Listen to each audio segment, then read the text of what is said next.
Ben ritrovati amici di Radio Rossonera, mattino Milan di lunedì. Siamo all'inizio di questa settimana che ci porterà poi a Fiorentina-Milan, ma essendo nella immediata mattina successiva a una bella vittoria del Milan, oggi giorno di pagelle. Enrico Boiani, hai studiato? Ciao.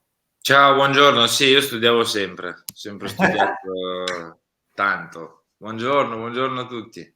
Buongiorno anche da parte mia. Siamo qui per appunto fare un po' di chiacchiera su quella che è stata la partita di ieri. Il Milan ha vinto ancora senza prendere gol, ha vinto con dei grandi ritorni, quindi tra poco li vedremo nelle nostre pagelle, tornano dei nomi pesanti. Torna una prestazione da Milan, cosa che magari nelle precedenti vittorie era un pochino mancata, erano state più figlie di una prestazione attenta, mentre questa è più una prestazione da vecchio Milan, aggressiva, in parte anche un pizzico più coraggiosa del solito. Insomma, sta tornando piano piano il vecchio Milan con delle novità, perché comunque l'assetto in parte è diverso, i giocatori, qualche giocatore è diverso, eccetera, eccetera. Harry, insomma, il Milan si è rimesso in piedi. Alla fine forse il tunnel è finito, siamo tornati alla luce del sole. Sì, io non so come dire, come sia stato possibile se tra virgolette ci si è guardati negli occhi, ci si è detti così non si può andare avanti fino alla fine dell'anno e quindi qualcosa la facciamo. Non Mm-hmm. so se si è ripartiti invece del tutto, cioè se si è azzerato tutto quanto e si è ripartiti da zero tutti insieme con un obiettivo comune. Non so cosa accadrà da qui alla fine della stagione, so che in qualche modo il Milan è ripartito, si è rimesso in piedi e quindi dobbiamo essere contenti, ecco, di ciò. Poi, ripeto, vedremo cosa accadrà da qui alla fine. Augurio che possa continuare così, cioè su questo ritmo la stagione del Milan, perché stiamo vedendo e soprattutto ieri siamo tornati a vedere, questo va dato atto, un Milan bello, un Milan divertente, un Milan che si diverte mentre gioca, un Milan dove tutti si danno una mano, un Milan molto attivo, un Milan veramente anche brillante fisicamente. Io ho visto veramente una grande squadra ieri. Si poteva fare molto di più perché tanti giocatori sciupano tante occasioni, da Giroud, Leao, lo stesso Sì, Messias su invenzione di Leao prima di segnare il 2-0 finale. Insomma, hai fatto tanto e i giocatori davanti hanno fatto tanto e di questo gliene va dato atto, hanno concretizzato poco. Tutti là davanti, però hanno anche creato tanto e quindi è stata una prova, diciamo, agrodolce per l'attacco, anche se poi vinci 2-0, fanno gol e assist alla fine della fiera, sei contento, si poteva fare meglio, ecco, però è stato un grande Milan. io il Milan così era da un po' che non lo vedevo, Mm. era veramente tanto che non lo vedevo. Più che altro perché questo Milan che va a prendersi l'avversario, lo va a aggredire, lo va ad asfissiare anche un po' nella propria metà campo, era un po' di tempo che non lo vedevo ed era uno dei motivi per il quale invece il Milan negli ultimi 2 anni era andato molto bene. E rivedere questo tipo di atteggiamento a me un po' ha confortato perché non è stata una vittoria novembrina, no, di quelle che abbiamo Mm. fatto prima della sosta, un po' tirate, un po'. È stata una bella vittoria piena, poteva anche finire comodamente 3-0 senza niente da dire. Vado a leggere un po' di quotidiani, parto dalla Gazzetta dello Sport, il Milan torna a diavolo, a proposito. Inzaghi invece così rischia addirittura. Che incubo, settimo KO in A, Bologna Super, cos'è? Ah, Furia Lautaro, Lautaro, Sì, o ha detto che Lautaro. così non va. Ma va. È secondo il Milan, ha agganciato l'Inter, comunque come detto anche l'Inter alla fine è secondo, cioè, un minimo di equilibrio, insomma, fino a 2 settimane fa addirittura si sognava l'impresa, vabbè. Dominata l'Atalanta, un colpo Champions con Magnani e Ibra sono ancora forte. A proposito, io ripartirei proprio da Zlatan, Sì. velocemente, eccolo qua. Boato per Ibra, ho sofferto, ma se sto bene, sono il più forte. San Siro applaude lo svedese che scende in campo dopo 9 mesi lui e Maignan due leader, queste sono le parole di Stefano Pioli in post gara. Henry, insomma, Zlatan ovviamente ancora non è lontano parente né di quello dell'anno scorso né di quello di 2 anni fa, però insomma per me una mano ancora ce la può dare anche quest'anno. Sì, te la può dare, te l'ho dimostrato un po' anche ieri in Mm. 15 minuti dopo che non giocava da quel bel Sassuolo Milan 0-3. Cioè, è entrato e i difensori dell'Atalanta a una certa pensavano solo ad allontanarla da lui la palla. Cioè, anche se ha 41 anni e passa, anche se viene da un'operazione, fermo 1000 mesi e quant'altro, ti dà una mano anche solo proprio psicologica vedere uno come Ibrahimovic in campo. E ti dirò di più, fa un lavoro che Giroud non riesce a farti, ovviamente, perché riesce a tenere più la palla tra i piedi, a proteggerla ancora meglio fisicamente, a lanciare magari con un po' più di qualità e di tecnica in profondità ai compagni, è quasi una sorta di regista offensivo rispetto a Giroud che invece è un pivot vero e proprio, cioè una torre che ti fa le sponde, ecco. Quindi anche per me una mano te la può dare. Vediamo Anche per come, tra quell'aspetto che ha virgolette, detto, dimmi Henry. no, vediamo come, tra virgolette, si rimette in moto, ecco, perché questo magari è solo un incipit di un Ibra in condizione. Vediamo come si comporterà e come si potrebbe comportare un Ibra in condizione. Anche perché, come detto, è in parte legato al fatto di quelle, diciamo così, dichiarazioni post gara dove, oltre a tutte le sue solite, insomma, frasi anche un po' di carica, di motivazione, dice voglio mettere, insomma, anche un po' di pressione, voglio essere competitivo, voglio creare competitività nel gruppo e quindi, insomma, lo vedremo ancora sempre meglio il buon Zlatan.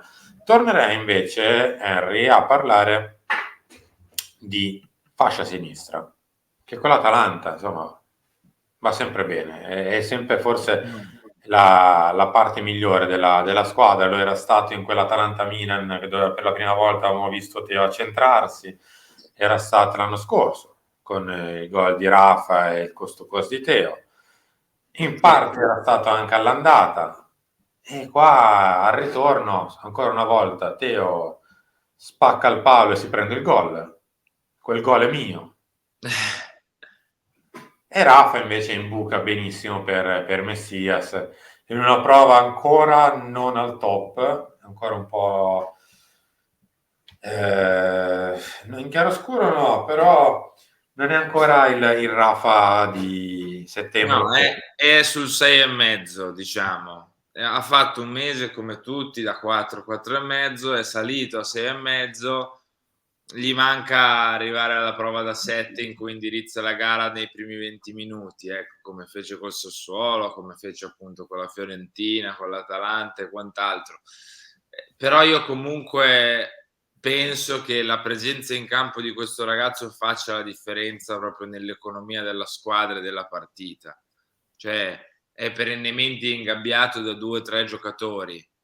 Quando non è ingabbiato riesce sempre a creare qualcosa, che sia il tiro nel contropiede, che sia quella palla per Messias, che sia La palla la per seconda Giroud, palla che lancia per Messias. Cioè, anche quando quella è... di Giroud, Henry. Primo tempo, il gol che si mangia Giroud è un suo cross. Esatto, anche il gol che si mangia Avrebbe Giroud. fatto 3 assist comodi, 3. Esatto, era una partita da 3 assist e forse 1 o 2 gol per un Leao che sta bene, ecco. Quindi io credo che comunque le sue prestazioni vengono non sminuite, però vengono un pochino ridotte quando non vedi che fa 2 o 3 assist, 2 o 3 gol, quando si limita magari a un assist o un gol.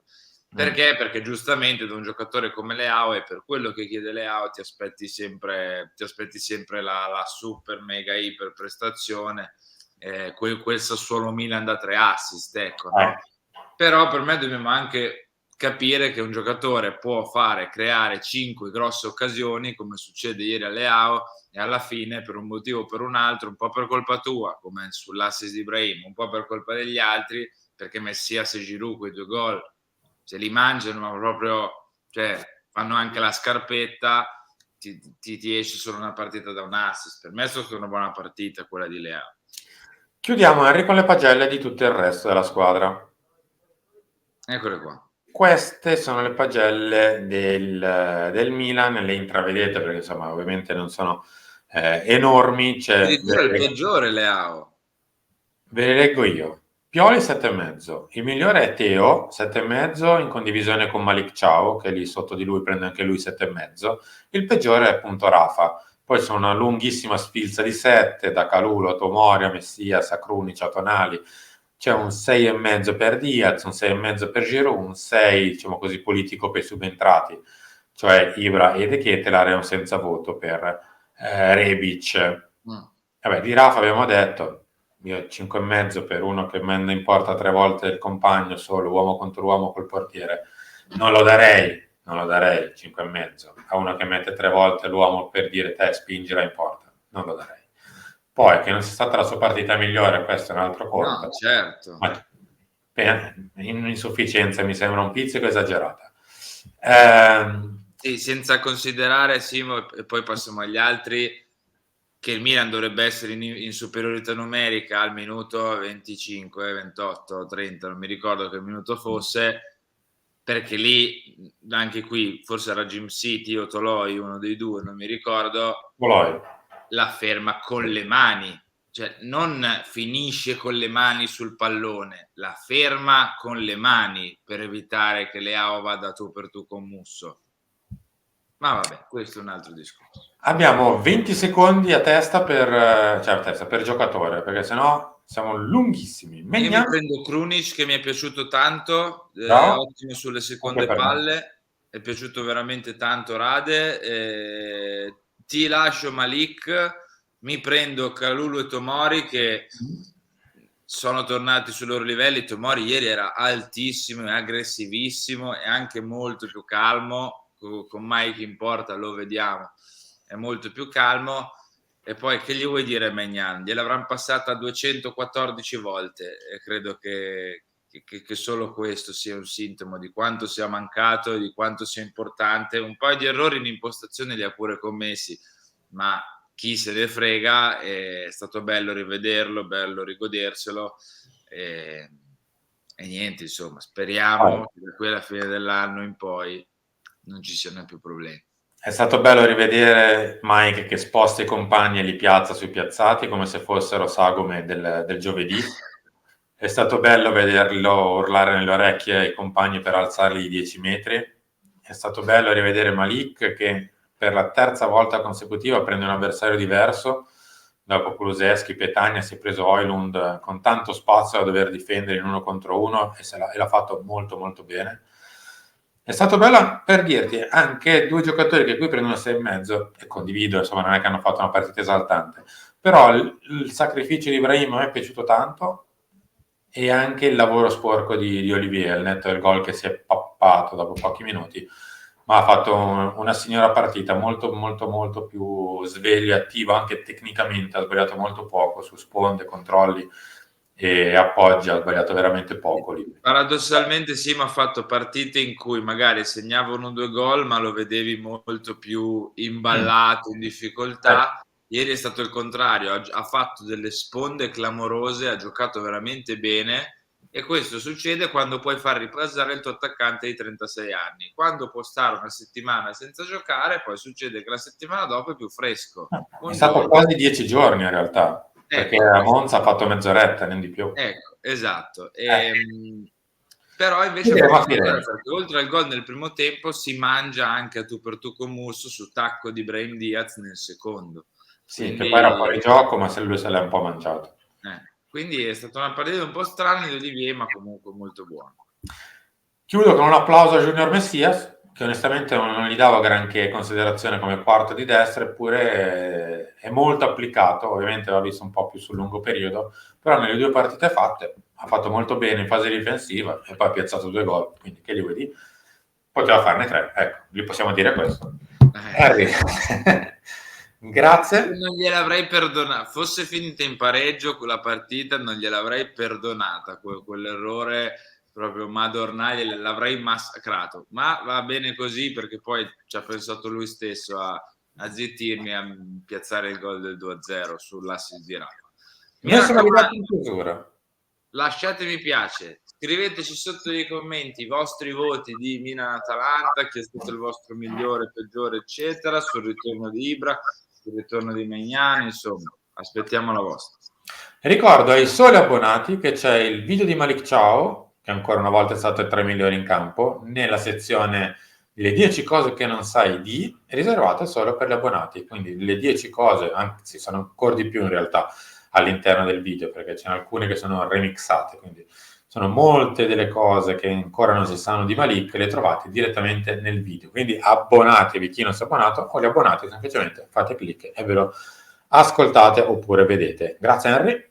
Grazie, ciao a tutti. Ciao anche da parte mia, ci ritroviamo tra pochi minuti con Chiama Milan e tutti gli appuntamenti del lunedì, quindi ivi compreso anche la stanza di bottoni 19 e 10. Ciao!